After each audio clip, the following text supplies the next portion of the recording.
ባበላል ስርዓቱ ተጠይፋው የተሰናበተች ልጅ አለች ሲበላ እንደዚህ በጣም ትልቅ ይዝና እንዲህ ሲያደርግ ያንጠባጥባል ለምን ተለያይሹ ስትባል ይሄን ቶለሬት ማድረግ አቃተኛለች አለች ገባ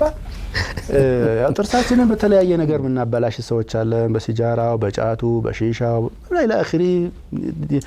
በኋላ ቤት ከገባን በኋላ ትርምስምስክ ይወጣል እነዚህ አሁን ለንጽህና በጣም ሴንሲቲቭ የሆነች እህት ሲጃራው ያው ሰውነት ያገማል ምን ከደው ነገር አይደለም አላኩል ሐል እኛና መሰል ነገሮች ሌሎችም ደግሞ ኸምሩም አለ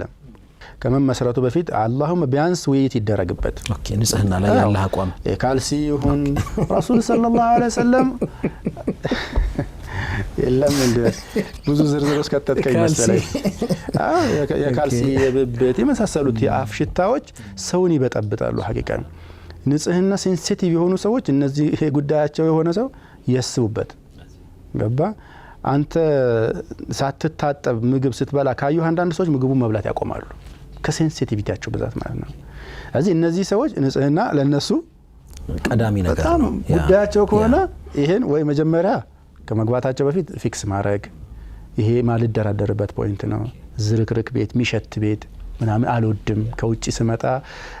አራስ ልጅ ልትሆን ትችላለች ኢላኺሪ ሊኖር ይችላል ግን እኔ ንጽህና ጋር አልደራደርም አግዘኝ በምትይሉ አገዛለሁ ግን ምናምን መባባል ያስፈልጋል ብዬ ስለማምን ነው አህመድ በጣም ጥሩ ነው ንጽህና ጽዳት ጋር የሚገናኙ ነገሮች አሉ ማስተዋወሱ አንድ ታሪክ ነው ሽምግልና እየሄዱ